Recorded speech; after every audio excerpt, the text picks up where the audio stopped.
Baik, terima kasih eh, moderator. Assalamualaikum warahmatullahi wabarakatuh. Salam, Waalaikumsalam warahmatullahi wabarakatuh. salam sejahtera untuk kita semua. Wah, ini luar biasa ya semangatnya. Sudah sore. Ini mohon maaf saya hadir paling belakangan ini, ya. Jadi kalau kita bercerita soal bagaimana pendidikan non formal yang berbasis sosial budaya dan kearifan lokal desa, ini tentu banyak hal yang harus kita pahami, ya. Saya mulai dari visi misi Presiden.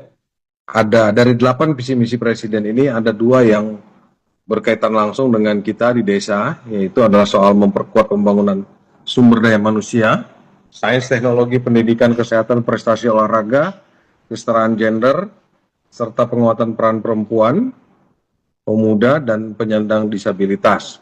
Nah ini, dan di Asacita ke-6 itu ada membangun desa, membangun dari desa dan dari bawah untuk pemerataan ekonomi dan pemberantasan kemiskinan.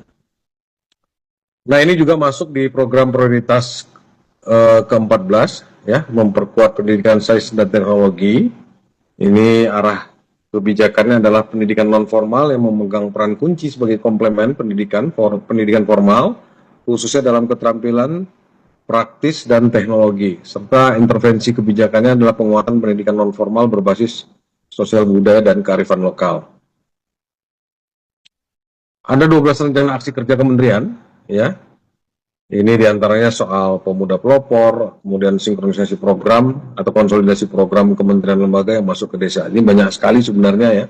Ini semua bisa dilakukan di desa dan sebenarnya dari seluruh 12 aksi rencana aksi prioritas ini sebenarnya adalah ruang-ruang pendidikan bagi masyarakat kita secara keseluruhan. Tinggal kita mau memanggil peran serta dari sektor mana. Nah ini kalau kita bicara semangat transformasi desa, dulu desa sebagai subjek, sekarang dulu desa sebagai objek, sekarang sebagai objek sekaligus juga sebagai subjeknya. Jadi hari ini desa dituntut untuk bisa berinovasi dan berkreativitas dalam memanfaatkan berbagai kewenangan yang sudah diberikan untuk melaksanakan kegiatan pembangunan dan pemberdayaan masyarakat, termasuk peran secara strategis dalam penguatan pendidikan secara formal, secara non formal berbasis sosial budaya dan kearifan lokal desa. Tentu ini harus ada bagian dari pemerintah desa atau kewenangan desanya, ya. Tidak semua bagian itu harus dilaksanakan oleh desa. Khususnya yang kita laksanakan itu adalah kegiatan non formal, pendidikan secara non formal. Adapun menjadi tujuan pembangunan desa adalah bagaimana meningkatkan kualitas hidup dan kehidupan yang sebesar-besarnya untuk kesejahteraan masyarakat, ya. Peningkatan kesejahteraan, kualitas hidup, penanggulangan kesenjangan sosial ekonomi dan lain sebagainya. Ini dapat kita penuhi dengan melaksanakan dengan melalui pemenuhan kebutuhan dasar antara lain pendidikan baik formal maupun non formal, pembangunan sarapras desanya, kemudian mengembangkan potensi ekonomi lokal, serta pemanfaatan sumber daya alam dan lingkungan secara berkelanjutan. Desa ini sebenarnya adalah sebagai ruang belajar yang kolektif, ya. Semua bagian desa, semua sektor, semua tempat di desa itu dalam proses kehidupan, ya, ini adalah ruang belajar secara kolektif bagi masyarakat kita, ya. Pendidikan yang berbasis kebutuhan dan potensi lokal, desa juga memiliki ruang kewenangan untuk mendukung pendidikan masyarakat di desa. Pendidikan masyarakat adalah sebagai fondasi ketahanan sosial desa, ya, untuk bisa menjawab dinamika sosial, ekonomi, dan lingkungan, melengkapi keterbatasan pendidikan formal, adaptif, partisipatif, dan berbasis komunitas. Ini bisa dilakukan, ya, di berbagai sektor, di bagian mana di seluruh desa itu bisa kita lakukan sebenarnya, ya. Adapun yang menjadi landasan kebijakan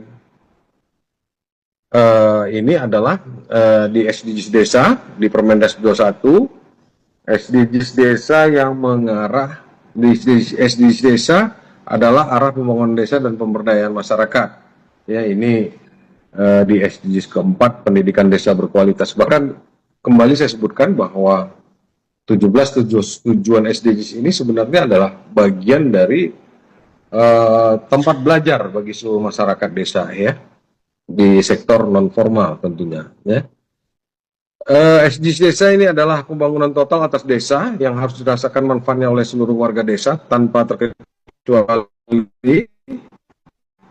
Untuk dipahami bahwa secara kewargaan, lebih sebenarnya 70% masyarakat Indonesia ini ada di desa. Ya. Secara kewilayahan, 91% wilayah Indonesia ini adalah desa. Jadi, dengan demikian, apapun yang kita lakukan di level desa itu akan memberi pengaruh yang besar terhadap bangsa dan negara ini. Ya.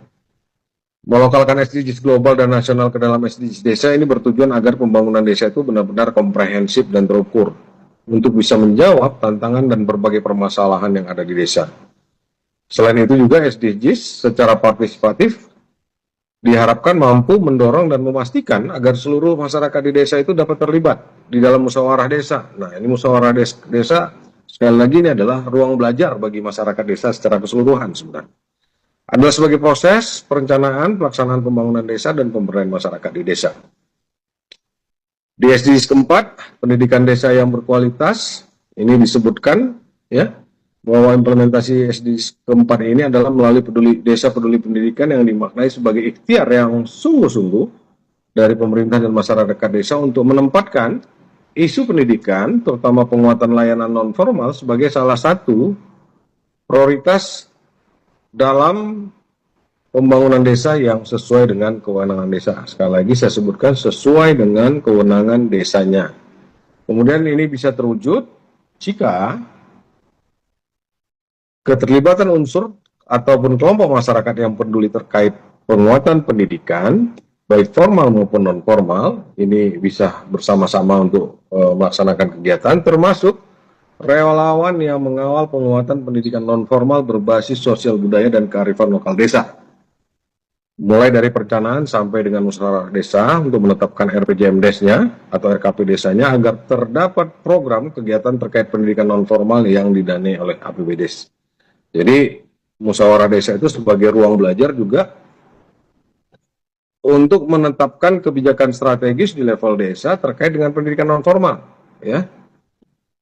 Jangan pernah kita bercerita atau berdiskusi soal, bukan jangan pernah berdiskusi soal pendidikan di luar musyawarah, tetapi kalau kita berdiskusi di dalam musyawarah desa ini jauh lebih bermanfaat karena akan mempengaruhi secara strategis program-program yang ada di desa. Ya, keterlibatan ini harus dipastikan, keterlibatan masyarakat di dalam musyawarah desa ini harus dipastikan ada. Ya. Selain itu, unsur dan kelompok masyarakat yang peduli pendidikan dan pemerintahan desa juga perlu mendorong pemerintah kabupaten sebagai pembina desa agar memfasilitasi dan membina desa dalam menangani isu pendidikan non-formal sesuai dengan kewenangan desa tentunya. Beberapa kebijakan dana desa sebagai investasi sosial dalam mewujudkan kualitas SDM desa, ini ada beberapa. Saya mulai dari sumber pendapatan desa itu ada 7. Ya, ada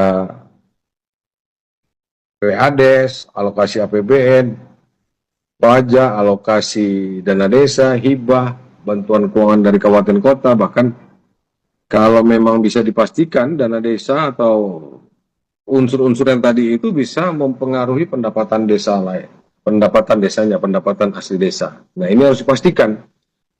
Kadang-kadang saya bertanya kepada desa-desa, berapa pendapatan asli desa? Tidak banyak yang menyebutkan memiliki PADes. Yang banyak itu tidak memiliki PADes. Nah, ini perlu kita konsolidasikan ulang. Ya. Dari sekian banyak modal yang sudah diberikan, mestinya ini bisa menghasilkan pendapatan asli desa. Tentu ini kembali kepada kebaikan atau kesejahteraan yang akan didapatkan oleh masyarakat desanya. Ya. Dana desa itu adalah bagian dari transfer ke daerah yang diperuntukkan bagi desa dengan tujuan mendukung pelaksanaan pembangunan, penyelenggaraan pemerintahan, dan pemberdayaan masyarakat desa. Dan ini juga adalah bentuk rekognisi negara kepada desa agar dapat berdaya menjalankan berbagai kewenangannya untuk memberikan manfaat yang besar bagi masyarakatnya. Ya, sekali lagi dana desa itu diberikan sebagai modal pemerintah desa untuk melaksanakan berbagai kegiatan strategis yang ada di desanya, termasuk mendukung peningkatan kesejahteraan masyarakat desa. Prioritas penggunaan dana desa ini ada macam-macam ya. Soal penggunaan dana desa untuk pembangunan desanya, sarana dasar, kemudian pembangunan desa dan untuk meningkatkan kualitas SDM dan lain sebagainya. Tentu ini untuk meningkatkan kualitas sumber daya manusianya. Ya, fokus penggunaan dana desa di tahun 2026 pertama adalah untuk BLT, ketahanan iklim, layanan dasar kesehatan, ketahanan pangan, lumbung pangan, energi, lembaga ekonomi desa lainnya ini bisa dimanfaatkan, koperasi desa Merah Putih, kemudian infrastruktur melalui PKTD, kemudian infrastruktur digital dan teknologi desa, dan prioritas lainnya. Walaupun di tahun 2026 ini tidak ada persentase ya yang dilakukan, karena prioritas kita hari ini adalah bagaimana menyukseskan koperasi desa. Ya, ini dilaksanakan. Ini bisa semua dilaksanakan ya, tidak ada yang tidak mungkin gitu ya. Walaupun untuk dimaklumi dan dipahami bahwa dana desa sekarang ini agak berkurang sedikit ya. Tetapi saya coba ingatkan untuk kita semua, Bapak dan Ibu, hari ini sebenarnya dengan segala keterbatasan kita harus bisa membangun jejaring kerjasama antar desa untuk memberi penguatan kepada desa untuk mengelola berbagai potensi unggulan yang ada di desa. Ya, dari dulu sebenarnya saya sampaikan, walaupun angkanya dana desa itu lebih besar dahulu, sering saya sampaikan bahwa dari desa itu tidak akan mungkin menyelesaikan persoalannya sendiri. Ya, desa itu harus saling bekerja sama antar desa untuk bisa mengelola berbagai potensi. Ya, harus dapat meningkatkan kesejahteraan masyarakatnya. Apalagi sekarang, tentu ini kami menyarankan kerjasama antar desa itu menjadi sangat perlu untuk melaksanakan berbagai kegiatan ataupun memunculkan berbagai potensi yang dimiliki desa. Harus kerjasama antar desa dilakukan. Kemudian kami di Kementerian Desa sudah mengeluarkan beberapa panduan fasilitasi desa peduli pendidikan. Ya, program atau kegiatan ini dilakukan untuk mendukung penguatan budaya literasi desa. Dalam kapasitas dan kewenangannya, fasilitasi desa peduli pendidikan memiliki 5 komponen utama. Pertama adalah fasilitasi pendidikan anak usia dini. Kedua, fasilitasi pendidikan dasar dan menengah, kemudian fasilitasi pendidikan vokasi dan keterampilan, fasilitasi penanganan anak tidak sekolah, dan pengembangan kapasitas literasi desa. Ini kaitannya dengan perpustakaan desa. Kemudian pengembangan kapasitas literasi desa dapat difasilitasi dengan membentuk berbagai program kegiatan, antara lain pengembangan perpustakaan desa atau taman bacaan desa, pengembangan sekolah lapang, pusat kegiatan belajar masyarakat, pembelajaran remaja desa, pengembangan keterampilan dan vokasi, kemudian program kegiatan lainnya yang dirumuskan dan disepakati di dalam musyawarah desa. Tantangan penguatan kapasitas sosial budaya di desa, pertama tantangan struktural ya. Ini kita masih lihat kesenjangan kapasitas antar desa masih sangat tinggi. Integrasi isu sosial budaya dalam perencanaan desa belum konsisten. Kemudian pendekatan pembangunan masih dominan fisik dan infrastruktur. Ya. Kemudian tantangan kelembagaan komunitas belajar belum kuat dan belum berkelanjutan, kemudian ketergantungan pada relawan atau figur-figur tertentu. Sinergi desa, kecamatan, kabupaten belum optimal. Ya. Kemudian tantangan sosialnya adalah partisipasi masyarakat belum merata, regenerasi kepemimpinan sosial belum sistematis, kemudian literasi sosial, ekonomi, dan digital masih sangat terbatas. Beberapa strategi penguatan kapasitas sosial budaya di desa. Pertama, penguatan ekosistem sosial budaya desa. Integrasi pendidikan warga di dalam RPJMD dan KPD menjadi tematik berbasis potensi lokal. Yang kedua adalah penguatan kelembagaan. Penguatan komunitas PKBM, TBM, sekolah lapang, dan lain sebagainya. Kolaborasi dengan badan usaha milik desa dan kelembagaan ekonomi desa lainnya bisa dilakukan. Kemudian dukungan pembinaan dan pendampingan dari pemerintah daerah. Ketiga, strategi penguatan kapasitas SDM-nya, peningkatan pendidikan warga berbasis kebutuhan real desa. Misal kawasan pertanian ya, kaitan dengan pertanian, peternakan, dan seterusnya. literasi pangan, literasi ekonomi, literasi digital, regenerasi pemuda dan kader desa, pemuda pelopor, kepramukaan, karang taruna, dan sebagainya bisa dilakukan. Strategi kolaboratif, ini sinergi lintas sektor, lintas kementerian, kemitraan dengan komunitas dan organisasi masyarakat lainnya, integrasi dengan program ketahanan pangan, desa tematik, dan desa berketahanan iklim. Kesimpulannya, desa dalam batasan dan kapasitasnya dapat mendukung berbagai program, kegiatan, penguatan pendidikan non-formal berbasis sosial budaya dan kearifan lokal desa sepanjang itu sesuai dengan kewenangan desa. Yang kedua, pemerintah daerah melalui OPD terkait